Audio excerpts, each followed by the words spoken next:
Donc voilà, ici on va commencer la leçon numéro 5 sur un petit détail sur les constructions à ossature. Donc de manière assez générale, ces notions de construction à ossature. Alors le terme ossature est un petit peu mal choisi dans le sens où on a l'impression dans ce chapitre qu'on va uniquement détailler les notions d'ossature telles que colonne, poutre de plancher, plancher, etc. Mais en fait on va essayer de s'attarder un petit peu plus aussi en détail sur les constructions via portique. Donc qu'est-ce qu'on va réellement faire ici dans ce chapitre? On va essayer de détailler les éléments donc, qui interviennent vraiment à l'intérieur même d'une ossature et d'un système par simple portique pour comprendre un petit peu quels sont les éléments. Et essayer de les étudier un petit peu plus encore dans le détail, quels sont les éléments qui interviennent dedans et ce qu'on peut en retirer d'un point de vue technique. Donc d'abord, en tout premier lieu, les constructions par ossature traditionnelles, comment est-ce que ça fonctionne? Donc ce sont les colonnes qui reprennent au sommet de celles-ci des poutres qui sont des poutres de plancher. Que font ces poutres de plancher? Elles reçoivent les charges des ourdis. Les charges sur ourdis proviennent bien évidemment des personnes, du mobilier, du revêtement, de toute une série de charges qui interviennent sur le plancher, qui se retransmettent sur la poutre et indirectement sur la colonne. Donc de cette manière-là, la transmission donc, de l'effort qui vient de la colonne doit graviter à un moment donné vers le bas, vers le point le plus bas qui est la fondation en elle-même. Et donc la différence entre le préfabriqué et le coulé sur place, c'est d'un point de vue euh, de la réaction qu'on peut avoir via un effort qui se transmet, c'est que dans du coulé sur place, on va vraiment essayer de travailler parfois avec une notion de continuité. Comme par exemple on travaille avec des planchers qui sont coulés sur place, mais on peut travailler avec une continuité de plancher. Donc vraiment une homogénéité dans celui-ci. Que quand on travaille avec du préfabriqué, en fait, chaque élément de plancher est posé de manière indépendante et c'est la couche collaborante, armée, qui va reprendre l'effet de l'action de diaphragme tel qu'on a vu plus haut. Donc de point de vue si on reprend le titre des constructions par ossature, on voit qu'en premier lieu, une des premières différences qu'on peut avoir d'un point de vue transmission de l'effort, c'est que dans une ossature, on va travailler avec des points de transfert ponctuels, des points de transfert verticaux, qui sont les colonnes. Quand on travaille avec un système traditionnel en coulé sur place, ça on travaille avec des voiles, qui sont complètement coulés sur place, ou même des maçonneries qui sont posées telles quelles. Là, on travaille avec des éléments qui sont linéaires, et donc qui retransmettent les charges vraiment sur toute la longueur des éléments. Que quand on travaille avec du préfabriqué, la plupart du temps, on travaille avec des éléments qui sont ponctuels, tels des colonnes. Alors la première grosse différence qu'on va observer entre les constructions par ossature et par portique, en fait, on va voir d'abord le calpinage. Donc en fait, on essaye dans une ossature de garder une entre-distance entre colonnes. On essaye, je ne dis pas que c'est chaque fois le cas, mais on essaye dans la majeure partie des cas pour essayer d'optimiser les matériaux, de calpiner ça suivant une longueur entre colonnes de 7,20 m. Alors pourquoi 7,20 m? Il faut savoir qu'en fait, les largeurs de ourdis, vous en avez plus ou moins de trois sortes. Vous avez des 30 cm de large, des 60 cm de large et des 1,20 m. En construction par ossature, on va essayer la plupart du temps de privilégier des largeurs d'1,20 m. Pourquoi? Parce qu'on a tout simplement moins d'éléments à poser d'un coup. Et quand on fait le compte, 6 ourdis de 1,20 m, 6 fois 1,20 m, ça nous fait les 7,20 m. Donc c'est pour ça que dans une ossature, on essaye de calpiner vraiment l'entre-distance entre colonnes autour de cette fameuse valeur de 7,20 m. Tandis que quand on travaille avec des systèmes par portique, alors là on essaye de calpiner à 6 mètres. Pourquoi 6 mètres et pas 7,20 m? Pourquoi est-ce qu'on se démarque comme ça vis-à-vis des portiques par rapport aux ossatures? En fait, quel est l'élément qui va déterminer l'entre-distance entre deux portiques? C'est nos éléments de toiture. Et eux, en fait, ont structurellement parlant une limite.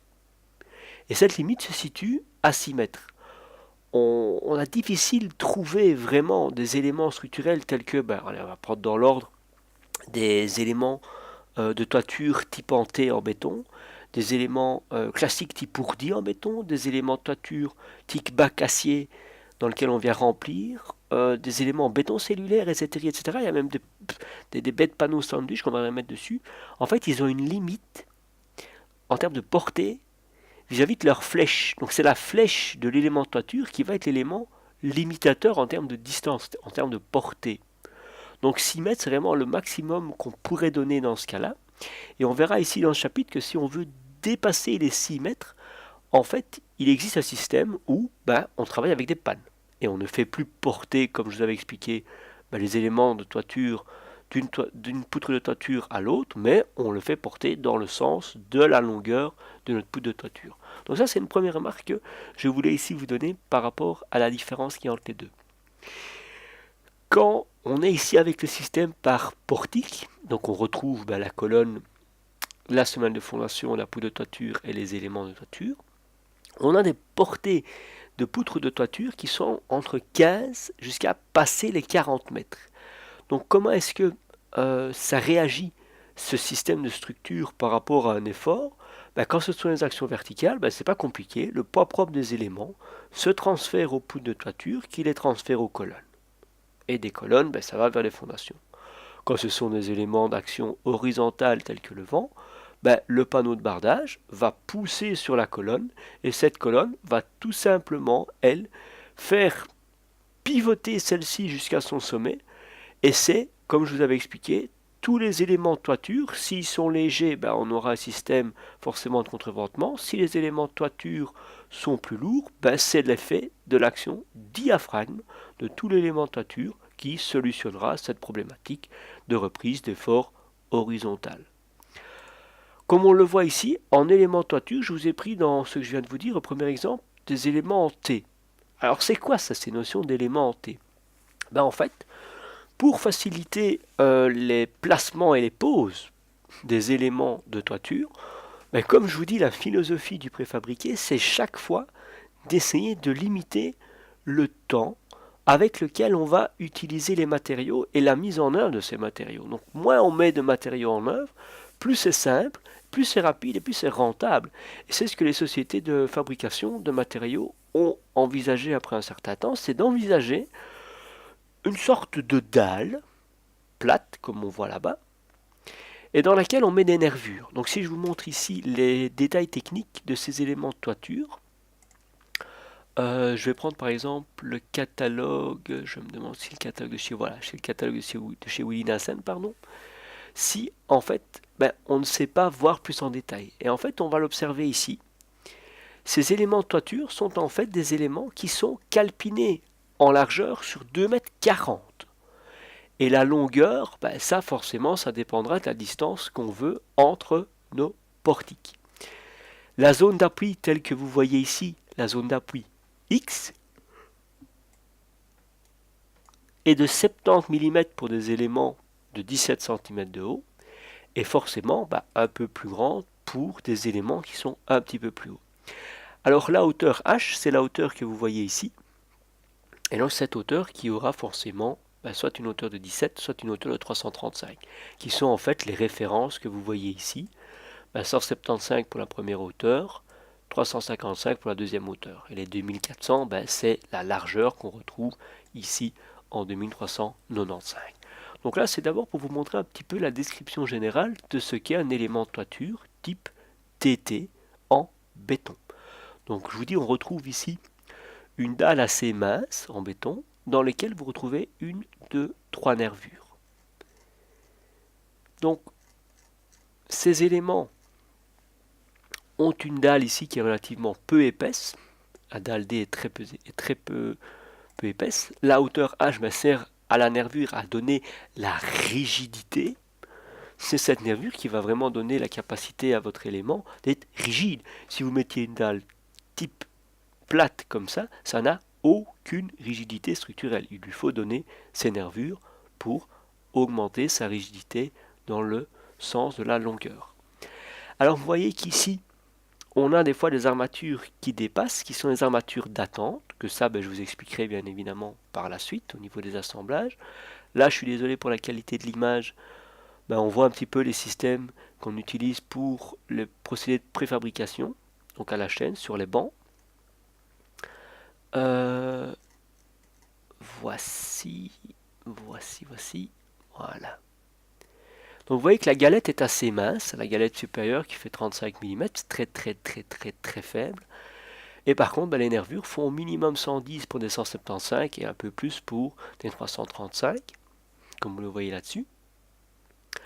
Vous avez le poids de l'élément de toiture ici en mètres carrés, donc pour des 175 de haut. Alors en fait, ces éléments de poids en mètres carrés, c'est 1,25 kN par mètre carré, c'est 125 kg par mètre carré.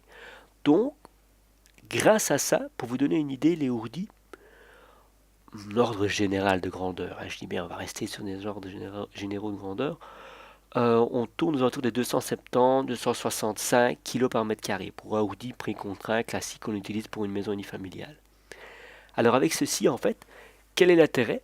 C'est que grâce à la forme même de l'élément, on a une optimisation de la matière.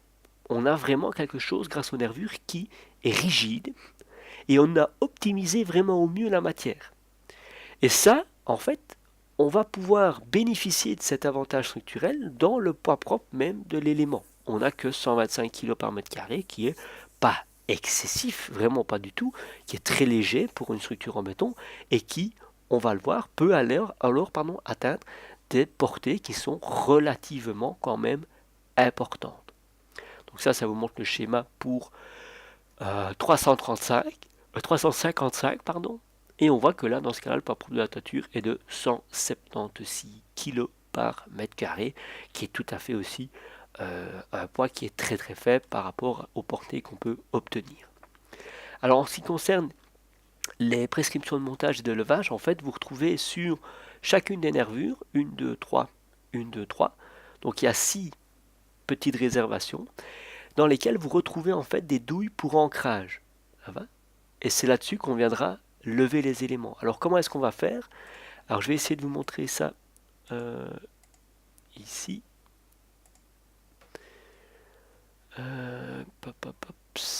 Voilà.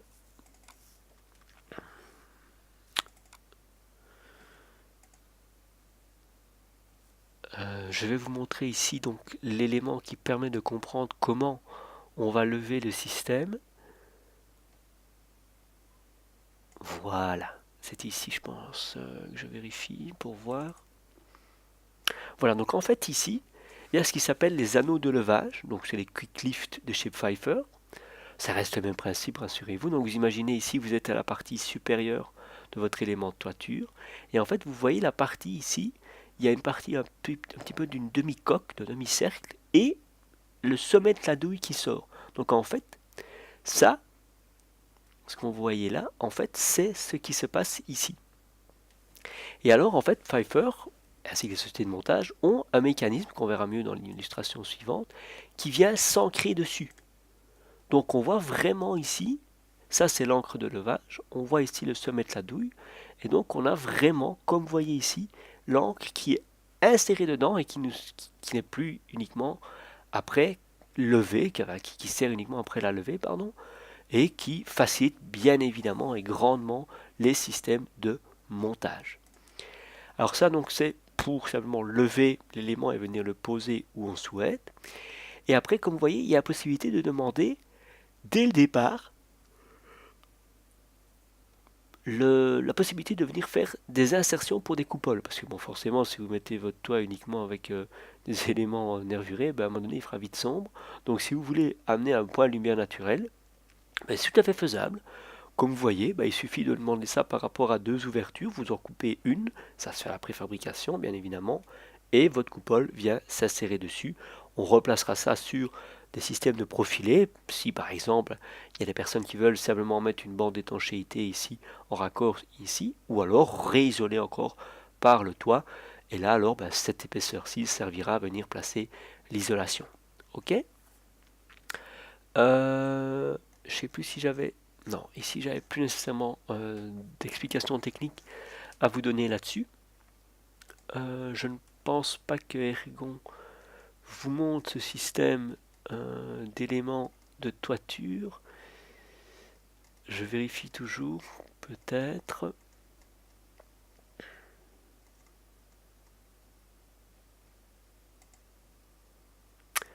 Oui, on l'entreaperçoit ici. Voilà, c'est ça.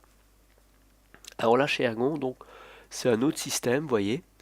C'est toujours mis suivant une longueur de 2400 mm, donc la largeur. Par contre, vous voyez les nervures, on commence déjà à aller avec du 350 en minimum de base, en 60 et en 800. Et là, par contre, chez Ergon, ce qui est bien, c'est que il vous montre, nous on prendra l'exemple pour essayer de faire une comparaison par rapport à ce qu'il y avait chez Willie Nelson, il vous montre en 350 quelles sont les portées max qu'on peut avoir sur ce système. Euh, oui, ça c'est classique ce qu'on pourrait retrouver dessus. Donc voilà, ici dans les dalles de toiture, on vous parle donc que c'est forcément calpiné suivant une largeur de 240 cm.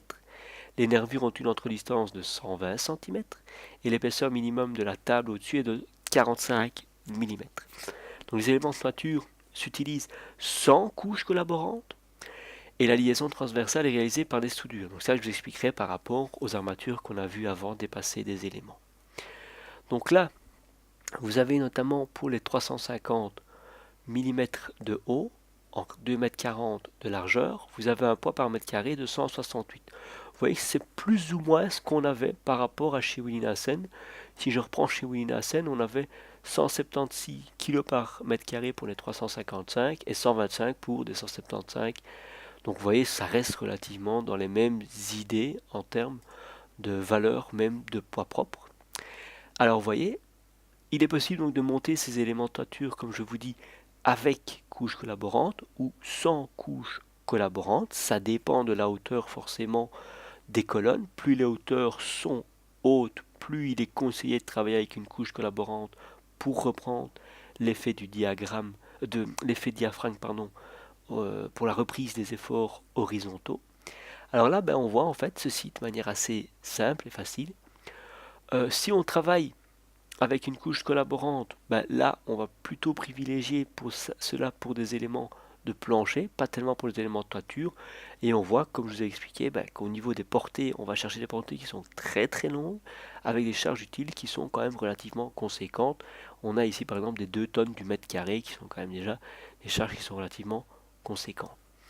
Je pensais qu'il y avait le graphique pour les poutres. Ouais, non, il n'y a pas. Désolé, je crois qu'il y avait le diagramme pardon, pour les tableaux de charge et les portées pour les éléments de toiture, mais malheureusement il n'y a pas. J'essaierai de vérifier par après pour voir chez Willie Nelson. Alors vous voyez qu'en fait ici, ces éléments de toiture, vous avez deux possibilités de montage. Soit vous appuyez l'entièreté de la nervure sur toute la hauteur sur votre poutre de toiture, ou alors on peut créer, comme c'est visible ici, des petites réservations. Et donc en fait ces réservations vont nous permettre parfois de diminuer la hauteur d'appui. Donc vous voyez, on n'aura plus que cette hauteur-ci, pardon. On n'aura plus que cette hauteur-là, je vais prendre le dessin comme ça j'aurai plus facile. On n'aura plus que cette hauteur-ci, réelle, de hauteur, dans ce cas-ci de plancher. Ça peut exister notamment pour les toitures, mais c'est quand même un petit peu plus rare parce que ça demande un coffrage spécifique. Mais en fait, ça permet de diminuer la hauteur réelle de plancher. Voici. Voilà. Donc là, on voit les notions de liaison. Je vais enlever ceci. Voilà. Donc on voit ici la notion de liaison longitudinale. Donc ça, c'est la jonction longitudinale vis-à-vis des joints entre deux éléments de toiture, voire même de plancher, mais ici dans le cas ce sont des éléments de toiture qui nous intéressent. Chaque fois, on est obligé de venir faire une petite réservation sur les parois latérales qui nous permettent de venir insérer ces éléments pour faire la jonction entre les deux. Oups, pardon. Voilà. Donc là, comme je vous ai dit, soit vous avez les deux types d'appui. Appui avec réservation, mais ça c'est surtout utilisé pour les systèmes de plancher. Quand on travaille en toiture, vous voyez, en 350, on a toute la hauteur de la nervure qui sert pour l'appui. On peut l'utiliser aussi pour les planchers, mais si on reste sur notre système ici que l'on étudie, c'est ce système-là. Donc vous voyez les photos ici pour les réservations. Il y a toujours moyen, comme je vous ai dit ici, de faire le système par les encres de levage. Donc on le voit ici sur les chaînes et ici, les 4 systèmes d'accroche. Voilà, c'est ce que je voulais ici vous montrer. Je pense qu'ici, il n'y avait pas d'autres possibilités. Non, je pense pas. Dommage qu'il n'y a pas les tableaux, sinon je vous en aurais montré ici un petit bout. Donc en fait, ici, à quoi servent ces armatures que je vous ai parlé tout à l'heure? Donc quand vous allez avoir l'élément toiture qui va porter d'un côté et l'autre qui fait la continuité, voyez ici ce qu'on fait, l'armature qui sort ici, en fait elle vient là et elle est tout simplement pliée, et celle qui revient de l'autre élément, même chose, on la replie pour faire le chaînage longitudinal. C'est uniquement ça. En fait, ces armatures-là, que vous voyez ici là-dessus sur la petite illustration, ce sont les armatures qui servent au chaînage longitudinal entre éléments de toiture. La plupart du temps, comme vous voyez, on vient couler simplement par ici, donc pas par au-dessus, mais par ici, on vient couler un petit peu de béton pour sceller complètement les deux éléments de toiture l'un avec l'autre. Donc ça, c'est les premiers éléments de toiture, les bacs, donc comme on voit comme cela, des bacs en béton qui sont relativement souvent utilisés. Il y a, comme je vous ai dit, les éléments en béton cellulaire qui peuvent être utilisés aussi, les éléments de toiture en type ourdi béton qui sont relativement lourds. Il y a vraiment toute une possibilité vraiment qui existe sur ces éléments de toiture là. Il y a même les bacs acier autoportants dans lesquels on vient couler du béton. Pour rappeler ici aux personnes à quoi ça ressemble les bacs autoportants en béton, il suffit, voilà, bac autoportant,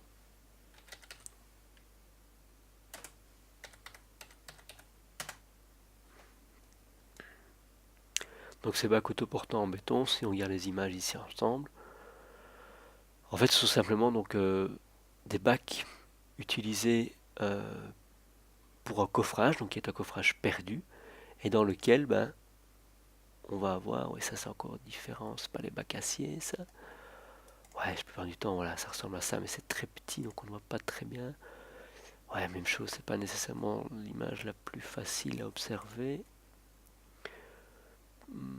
ouais, difficile de vous trouver ça, ouais, le plus simple c'est encore ici, j'ai encore des illustrations hein, sur certains dans les illustrations, des photos que j'ai, donc vous voyez ici le profilé donc de la tôle, qui est le bac autoportant, dans lequel on met les armatures et on vient recouler le béton dessus. Donc ça aussi, ça peut être utilisé vis-à-vis des éléments de toiture par rapport aux structures préfabriquées.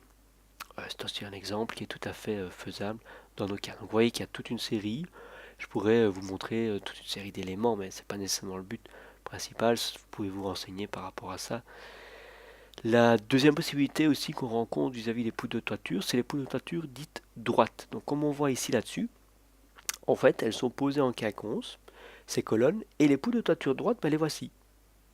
Et c'est là-dessus qu'on vient poser les éléments de toiture. Alors vous allez me dire comment est-ce qu'on fait pour l'écoulement des eaux. En fait, comme ça vous dit ici, on essaye d'alterner la hauteur. Donc on met une colonne un petit peu moins haute ici, une un petit peu plus haute, une un petit peu moins haute. Et ça crée automatiquement un léger effet de pente qui servira à l'écoulement des eaux, bien évidemment. Donc là, ces portées-là sont de 15 à 32 mètres. Ça reste des portées qui sont tout à fait faisables. Alors pourquoi est-ce qu'on privilégie ce système-là? Il y a des fois un aspect esthétique qui est demandé, ou alors par exemple si vous voulez ici avoir un système structurel qui par la suite peut être mis au niveau de l'étage en un système habitable, ou rehausser simplement l'étage, on préfère utiliser des poutres droites qui serviront au premier abord en poutre de toiture, mais si on veut remettre un étage supplémentaire, on a ici directement un plancher qui est déjà créé. Donc ça peut être aussi envisageable quand on cherche une modification du bâtiment par après. Alors en fait, après comment est-ce qu'on choisit les poutres de toiture? Donc là c'est un graphique mais qui n'est pas très lisible, je préfère vous le montrer sur le catalogue, voilà par exemple de chez Willy Dassen, une poutres en béton précontraint à hauteur variable qu'on appelle les poutres IV. Comment est-ce qu'on va lire le graphique? Si on analyse un petit peu, vous voyez ici, au niveau supérieur, il y a la lettre Q en kilonewton par mètre. En fait, ça, c'est la surcharge que vous pourriez avoir sur vos poutres de toiture.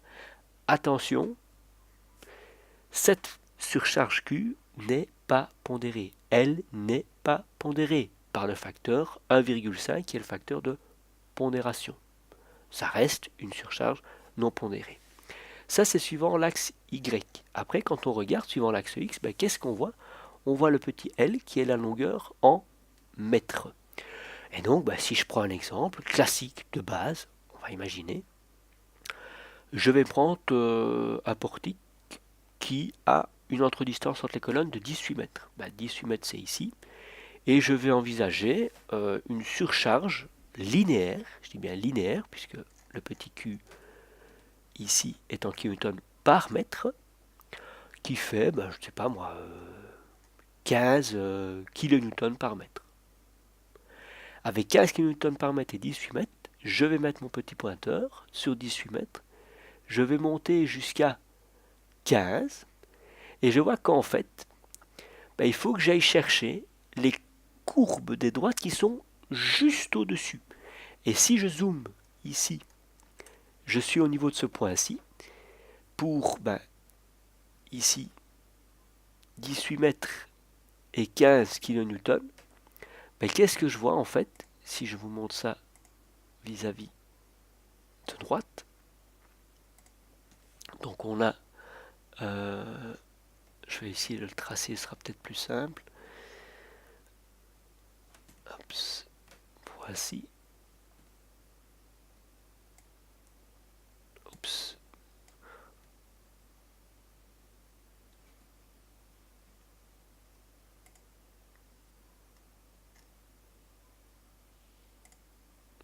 Voilà, donc on est... Ah mince, pardon. Oui, je me suis trompé, désolé. Donc on va reprendre ici un trait, donc on va le mettre à 18 mètres, on va monter, monter, monter, monter. Et de mémoire, si je me mettais à l'horizontale et que j'allais chercher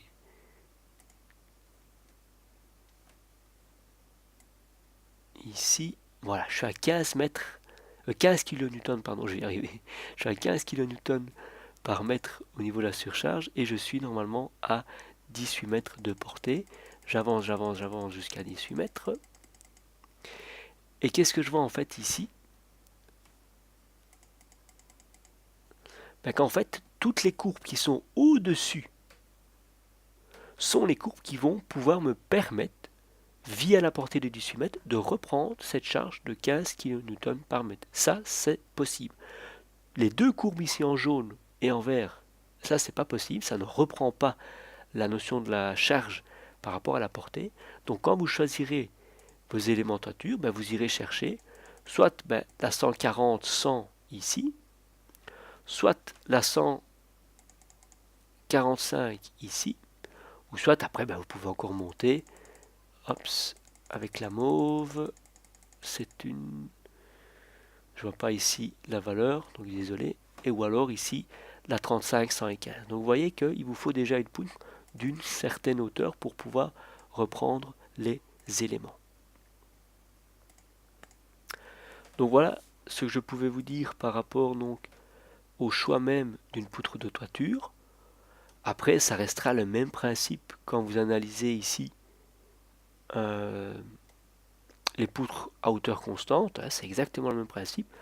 Vous vous fixez par rapport à la surcharge linéaire Q, vous fixez une valeur et vous n'avez plus qu'à reporter dans ce cas-là sur l'horizontale la valeur ici de la portée.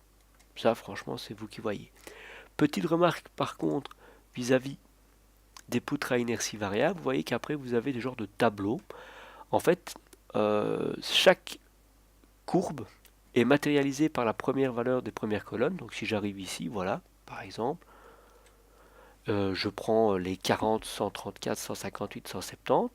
Les 134, 158, 170 représentent la hauteur au milieu, donc middle hauteur, donc hauteur au milieu, donc vraiment au sommet de la poutre de toiture. Vous avez ensuite, voilà, les longueurs max et les longueurs min. Donc vous voyez qu'ici, vous avez à chaque fois L min, L max sur 2, les longueurs des portées maximum qui représenteraient, si vous faites x2, bien évidemment, chaque fois 10 mètres et quasi presque 12 mètres, les longueurs minimales et maximales que vous pourriez obtenir par rapport à ces poutres. Vous retrouvez aussi ici les poids propres, bien évidemment. Donc ici en kilonewtons par mètre. Donc ici pour une 40-158 avec une pente de 6% sur les deux éléments de toiture, vous avez 645 kg par mètre, qui est tout à fait un poids propre conséquent vis-à-vis de la taille, bien évidemment, de cette poutre de toiture. Ça va? Donc voilà, j'espère que avec ces petites explications-là, j'ai pu vous expliquer clairement comment on pouvait choisir un élément de toiture, enfin du moins un élément de structure de toiture. Comme je vous avais expliqué donc ici au départ, quand on travaille avec le système de poutre de toiture à inertie variable, si maintenant vous souhaitez augmenter les distances entre les deux colonnes, là les éléments de toiture ne sont pas suffisamment capables de reprendre ces portées vis-à-vis de la flèche, donc alors on travaillera avec un système de panne qui portera de portique à portique et on fera porter les éléments de toiture tout simplement dans l'autre sens en garantissant l'espace entre les deux pannes comme étant la distance maximale ou de convenance pour nos éléments de toiture. Maintenant, si, et c'est encore faisable, vous souhaitez notamment augmenter encore un peu plus les portées entre colonnes, on va dire, ou du moins la distance entre deux colonnes, ça c'est tout à fait faisable. Je prends l'exemple notamment, je ne sais pas moi, une caserne de pompiers qui doit avoir une ouverture pour l'entrée de 3 camions. Dans ce cas-là, la distance entre les deux colonnes ne doit pas être de 6 mètres, mais doit être encore peut-être plus grande que 6 mètres, peut-être 8 mètres, 10 mètres, voire même 12 mètres. Alors dans ce cas-là, qu'est-ce qu'on fait? On va choisir ce qui s'appelle une poutre primaire et secondaire. Et donc vous voyez qu'ici, on ne travaille plus avec le système de panne, c'est fini. On travaille avec un système où une poutre reliera tout simplement, comme vous voyez ici, les deux têtes de colonne. Et sur ces poutres, vous le voyez là-dessus, donc je vais vous les mettre en évidence ici et là, où en fait il y a déjà des appuis qui sont prévus sur cette poutre pour faire repartir de là des poutres de toiture. Et donc avec ça, grâce à cette poutre, vous allez avoir 1, 2, 3, 4 poutres de toiture pour 2 colonnes. Donc vous allez avoir 1, 2, 3, 4 portiques pour juste 2 colonnes. Donc l'espace entre les deux colonnes est bien évidemment augmenté vis-à-vis des portiques, où là, bien évidemment, si on devait respecter les portiques traditionnels, on aurait sous chaque poutre une colonne. Or ici, ce n'est pas le cas, on n'en a que 2. Donc vous voyez que ça, ces poutres primaires et secondaires, c'est très très très très très avantageux quand vous avez des ouvertures dans des halls industriels qui sont de nature à recevoir des largeurs d'éléments plus imposants. Voilà à quoi ça ressemble, bien évidemment, c'est assez simple avec un appui. Soit on met dessus des poutres droites, ou alors on met, comme vous le voyez sur le petit schéma, une poutre à inertie variable qui vient s'appuyer sur un appui intermédiaire. Ça va?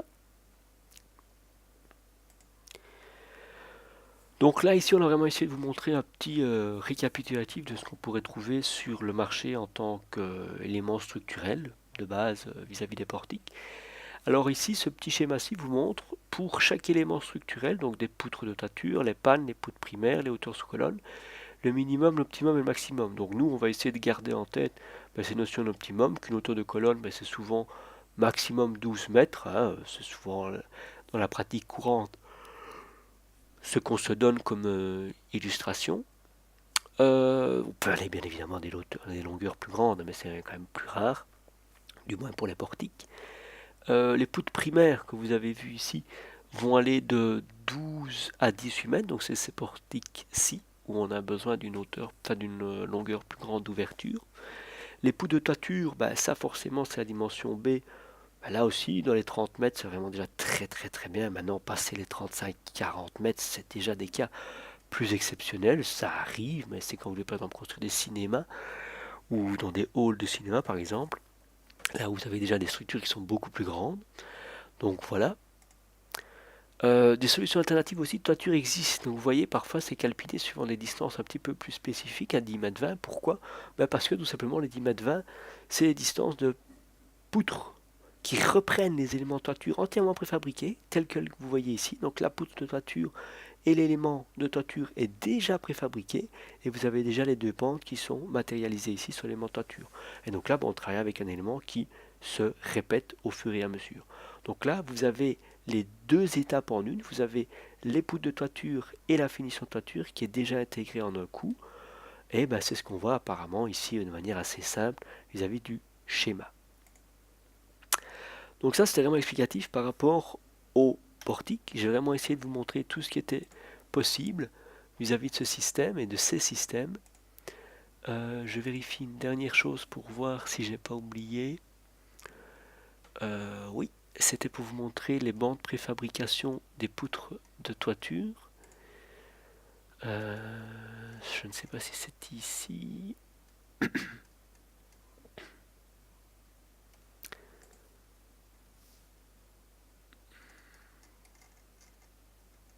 Je vérifie.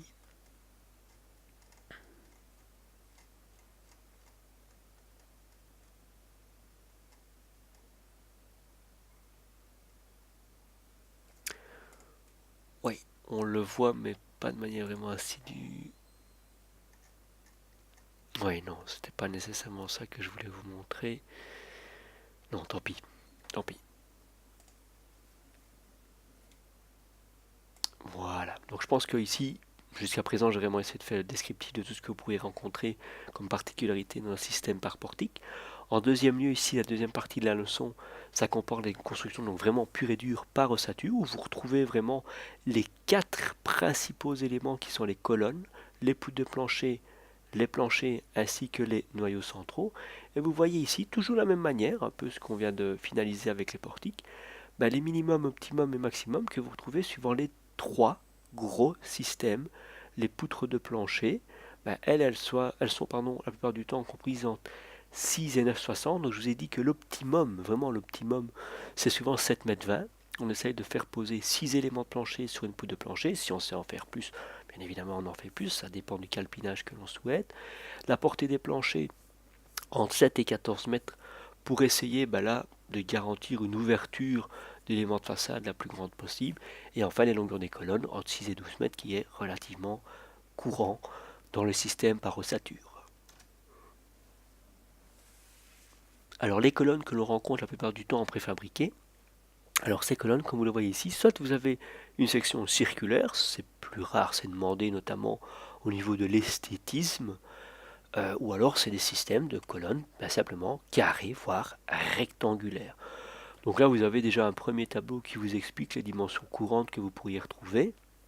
Les 30, c'est souvent des colonnes rondes. En 40, 50, 60, c'est souvent les dimensions courantes que vous pouvez rencontrer. Sinon, c'est souvent au départ des colonnes carrées qui vont vers des rectangulaires. Je m'explique. D'abord, les carrés, c'est une 40-40. Là, ça existe. Et puis après, c'est des 40-50, 40-60, des 50-50, 50-60, 50-80, etc. Donc vous voyez que les dimensions des colonnes, vous en avez un peu de toutes les sortes.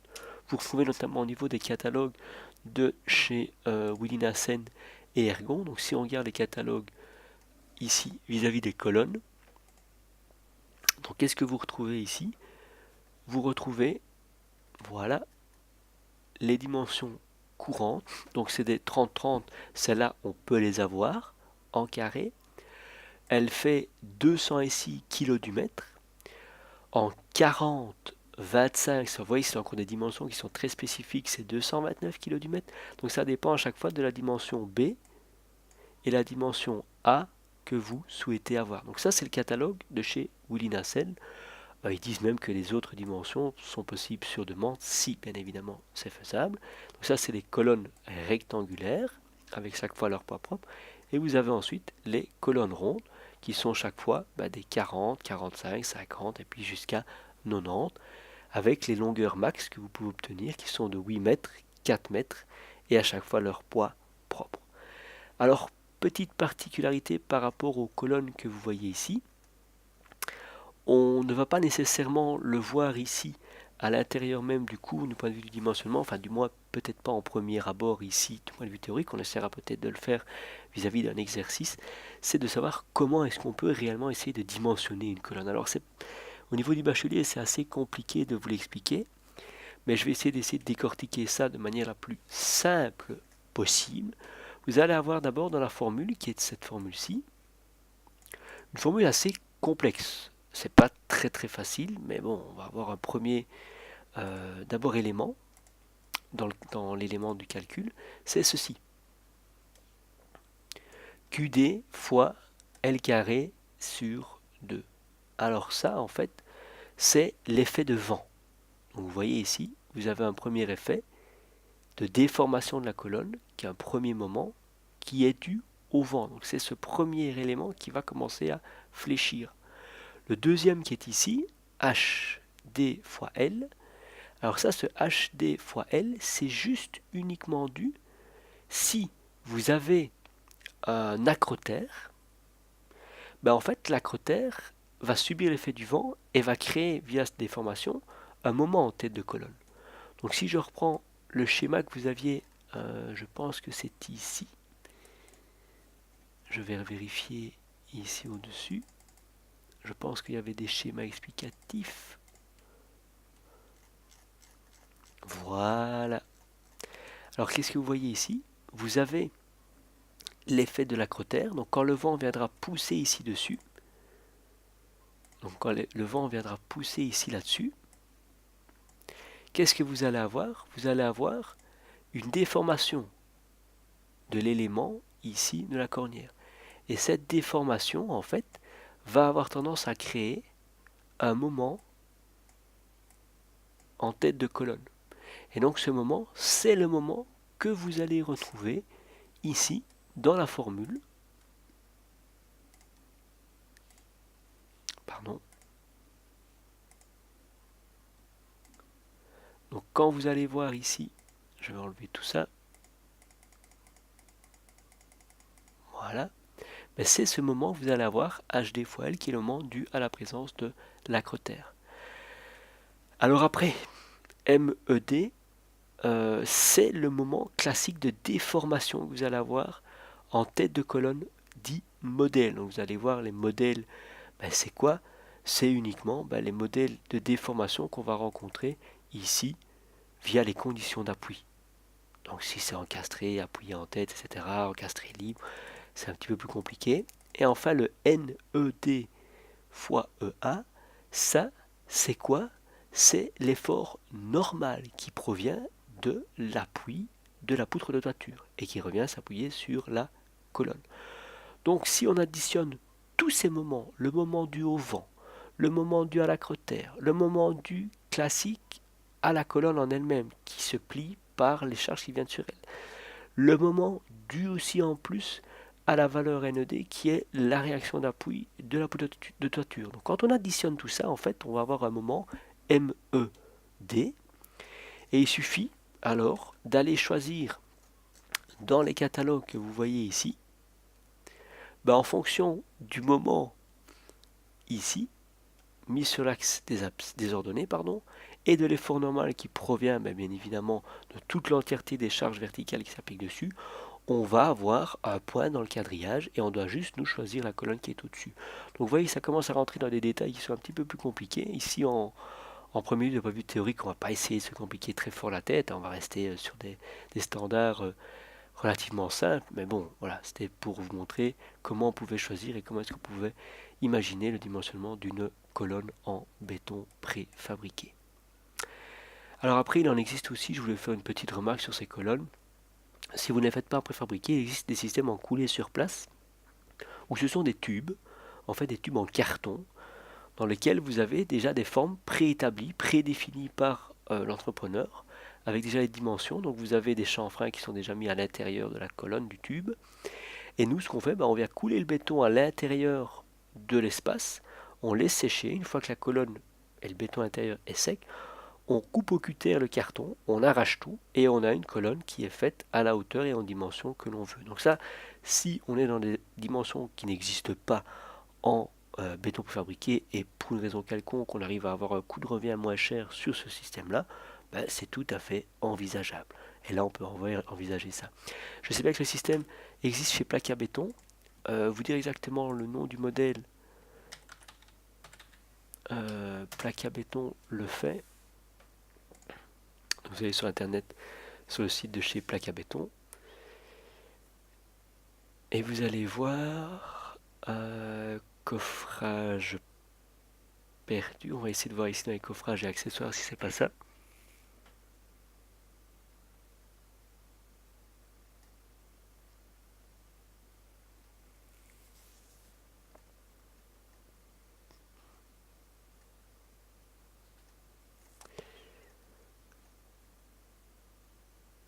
Oui, ça c'est encore les coffrages réutilisables. Je vais essayer de voir avec vous ici. Ça paraît être ce système-là. Oui, vous voyez, c'est encore un autre système.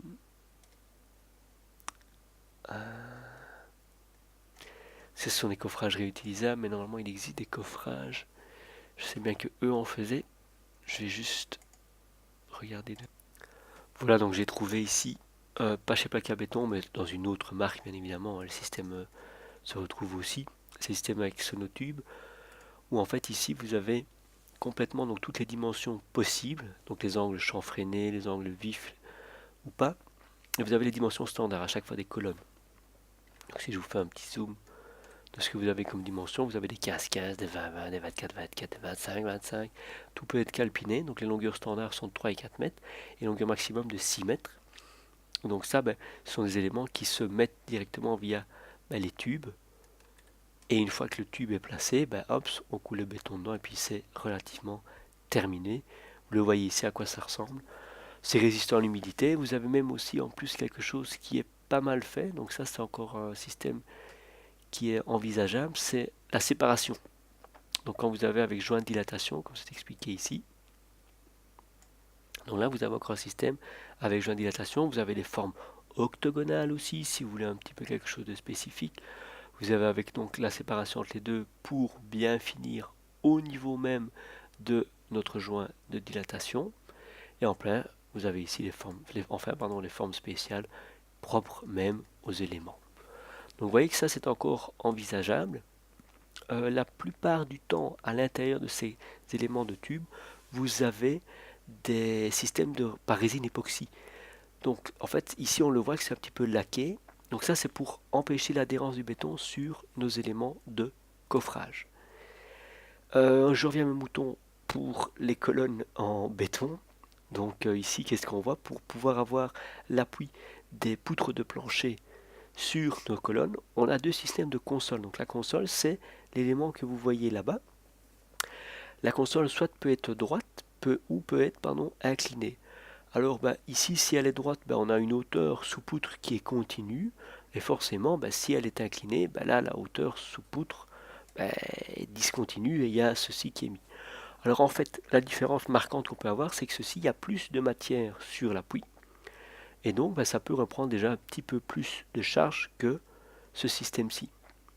Ceci, c'est un petit peu plus simple à coffrer et à ferrailler, puisque c'est quelque chose qui est relativement droit, que ceci, par contre, là, on va avoir des détails un petit peu plus complexes au niveau du ferraillage. Mais, bien évidemment, ceci reprend déjà un petit peu plus de charge au niveau de l'appui ici intermédiaire. Voilà au niveau du ferraillage, donc une des illustrations que je voulais vous montrer par rapport au chapitre précédent. Vous avez ici les cheminées. Vous voyez les cheminées qui sont les fourreaux dans lesquels viennent se placer les gaines pour les armatures d'attente, avec lesquelles on coulera le Gotex. Donc je vous avais déjà montré ça tout à l'heure, et je vous le remonte ici de manière plus traditionnelle. Alors au niveau des appuis, on peut très bien avoir aussi un système par couteau. Donc là, c'est quand on recherche de l'esthétisme. Donc c'est l'esthétique qui prime. si on est dans un système où on recherche de l'esthétisme, ben là on va essayer d'empêcher de voir l'appui de la console. Et donc les fabricants ont trouvé un système par couteau, que vous voyez ici. Comment fonctionne ce couteau? En fait, il fonctionne uniquement à la reprise d'efforts tranchants, puisqu'on se situe à l'appui de la poutre de plancher avec la colonne. Mais il faut alors prévoir, comme vous le voyez sur l'illustration, des réservations dans la colonne et dans la poutre de plancher qui permettent de faire glisser le couteau à l'intérieur. Et donc dans ce cas-là, en fonction des dimensions minimales des poutres, on a les dimensions des couteaux qui font 150 sur 20, 150 sur 40, etc. Et on a même ici la réaction d'appui qui peut être repris par le couteau, de 150 à 570 kN. Donc là, vous voyez, on ne cherche uniquement qu'un système esthétique, rien d'autre.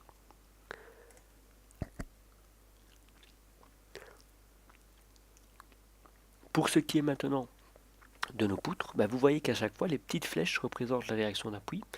Vous avez tout ce qu'on peut envisager là-bas. Donc, alors, la première ici, la panne, c'est pour les éléments de toiture, aide par rapport à l'élément de toiture. Les poutres rectangulaires, c'est plus utilisé, on le voit par rapport à des sections qui sont déjà plus conséquentes, qui sont déjà plus grosses. Ça, c'est surtout utilisé pour des poutres qui sont fortement chargées, notamment même sur des parkings ou sur des structures qui sont très très lourdes. Ici, on a les poutres de plancher rectangulaires, qui sont les poutres de plancher traditionnelles, qui permettent de faire appuyer les éléments de ourdi. Et on retrouve encore d'autres types de poutres de plancher. Donc comme on le voit ici là-dessus, on a donc la première panne, donc comme je vous ai dit, pour les toitures, celle-ci pour les charges plus conséquentes, celle-ci, celle-ci, celle-ci pour les poutres de plancher qu'on va essayer de voir ici en détail. Alors la première, c'est ce qu'on appelle la poutre en T, ou alors la poutre en L. La poutre en L, c'est celle-ci, et la poutre en T, c'est celle-ci. Alors en fait, ces poutres sont uniquement utilisées pour les systèmes de plancher, et la poutre en T, que vous voyez là, en fait, c'est une poutre qui va reprendre deux épaisseurs de plancher différentes. Donc on le voit ici, on a un premier plancher qui fait 320 mm de haut, et de l'autre côté, 200 mm uniquement de haut. Donc ça, par exemple, quand on a deux locaux à destination différente, là où il y a par exemple une plus grande surcharge et là où il y a une moins grande surcharge, on peut se permettre d'avoir un ourdi plus petit. En fait, pour créer la liaison entre les deux, on va s'aider d'appuis, mais qui sont de hauteur décalée. Et ce qu'on n'oubliera pas absolument de faire une fois qu'on a fait ça, la pose des éléments d'ourdi, c'est de placer ce qui s'appelle ici, vous voyez, l'armature de liaison. Alors cette armature de liaison, elle va servir à quoi? Elle va liaisonner, donc c'est un chaînage longitudinal entre un élément de plancher et un autre.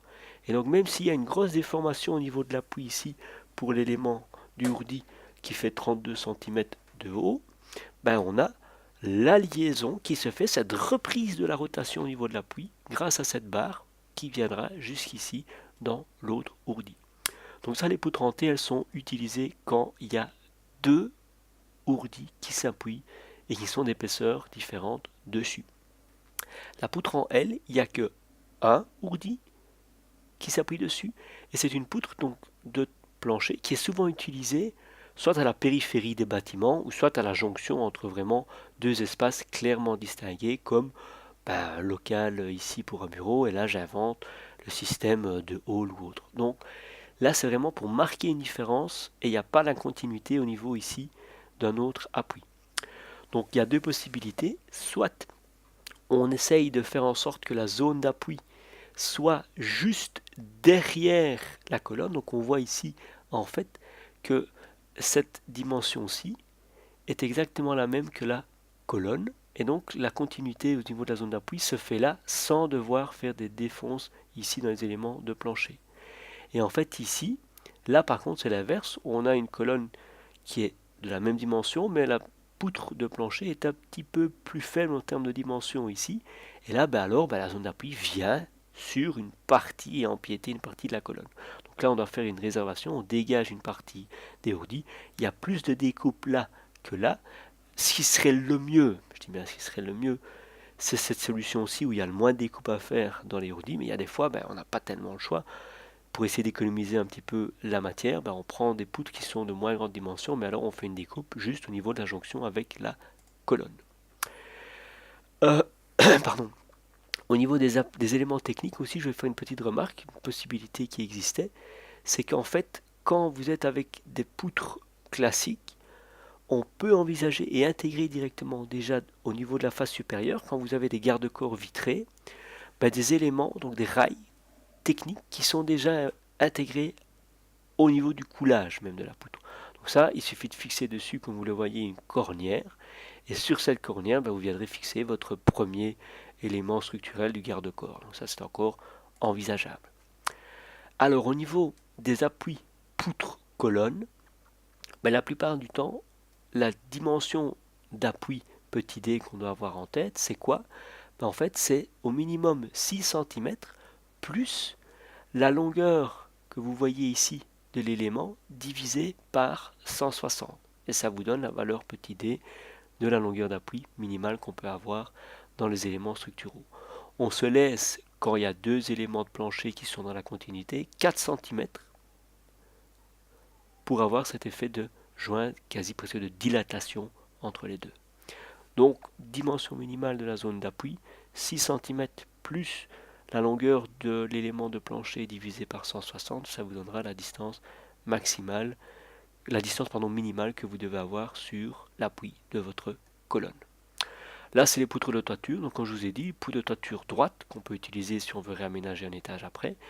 Poutre de toiture primaire avec l'appui qu'on voit ici intermédiaire quand on veut avoir uniquement deux colonnes et 1, 2, 3, voire même 4 portiques. Donc, quand on veut avoir une plus grande distance entre les colonnes. Poutre de toiture à inertie donc variable avec deux versants. Classique, c'est la troisième. Et enfin, la dernière ici, c'est avec des réservations. Donc ça, les évitements dans lame, ça permet d'avoir un petit peu moins de matière, donc un petit peu moins lourde. On peut se permettre dans ce cas des portées tout aussi équivalentes, mais on se sert surtout des réservations pour le passage des gaines techniques, telles que les conduites de gaz pour le chauffage du hall, ou le circuit d'eau pour l'incendie, les gaines électriques, etc. On se sert de ces grandes réservations pour pouvoir faire passer les gaines techniques. Alors voilà ici les bandes de préfabrication, donc vous voyez au niveau inférieur, c'est armé de torons, donc des barres qui sont tendues. Il y a ici la plaque au niveau de la limitation de la distance et on revoit en fait ici tous les étriers qui sont dessus. Les étriers sont un petit peu plus sont un peu moins espacés au niveau de l'appui pour reprendre l'effet de la réaction d'appui. Et là, ils sont un petit peu plus espacés puisque la réaction d'appui diminue au fur et à mesure que vous vous rapprochez du centre de la poutre. Petit détail technique ici, donc là, ça vous montre ici les gaines qui reçoivent les armatures d'attente au niveau des fondations. Et alors ici, la différence qu'on a entre les deux, c'est que, en fait, on aura ici un appui des poutres de plancher sur les têtes de colonne, et on aura là-dessus la dalle coulée sur place qui sera sur toute la continuité des deux poutres, et on viendra poser la colonne sur forcément cette chape fraîchement coulée, bien évidemment rigide, tandis qu'ici, en fait, vous le voyez, les éléments de poutre viennent reposer sur les consoles, on vient placer la couche collaborante, et on vient placer les armatures de liaison au niveau des sommets des têtes de colonne. Et alors la colonne, elle repose sur la colonne préalablement établie. Donc vous voyez que on a au départ pour la même hauteur au niveau des finitions de fondation, on a des hauteurs sous plancher qui sont quasi équivalentes, mais par contre des longueurs de colonne qui sont différentes, puisqu'ici on démarre avec une hauteur un petit peu moins haute, que là forcément on a tout ce nœud constructif-ci qui sert uniquement d'appui pour la colonne au niveau supérieur. Donc voilà la possibilité que vous avez de travailler avec des solutions sans console et de travailler avec des solutions avec console. L'intérêt de travailler avec l'un et avec l'autre, ça dépend un petit peu des charges que vous voulez. Ici, c'est beaucoup plus facile à poser puisque vous avez des repères. Ici, il faut chipoter pour essayer de tomber vraiment dans la gaine. Vous avez ici une chape collaborante complète, uniforme, qui ici, elle est un petit peu discontinue. Donc, ça dépend un petit peu au niveau structurel ce que vous voulez reprendre comme charge. Là, ça travaillera bien évidemment en continuité, qu'ici, vous travaillerez en discontinuité.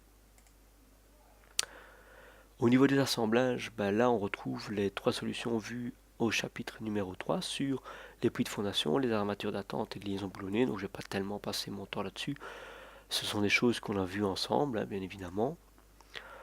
Peut-être ici à la limite vous montrer ceci pour un petit joint néoprène ici et une petite plaque de support où là vous retrouvez l'appui dur et l'appui mou qui sont avec les lignes de transfert, ce que je vous avais montré au chapitre numéro 4 pour un petit peu mieux le comprendre ici. Et enfin la dernière chose c'est les assemblages un petit peu spécifiques. Ça c'était la médiacité, donc vous retrouvez parfois dans un des étages de parking votre colonne et en fait ici un appui très très spécifique qui est un appui sur trois colonnes, donc une, deux, trois, trois poutres, pardon, je vais y arriver, je suis fatigué, une, deux, trois, une, deux, trois. Et donc ça c'est vraiment très très spécifique en fait. Dans la structure de la médiacité, une charge ponctuelle assez importante avait été oubliée dans la structure et on avait dû alors envisager ici sur la tête de colonne un appui qui était beaucoup plus large mais qui devait reprendre bien évidemment la charge ponctuelle. Alors ici ce sont les voiles qui ont été faits en paroi moulée et on retrouve ici la console qui est déjà préintégrée à la paroi moulée et qui reprend la zone d'appui.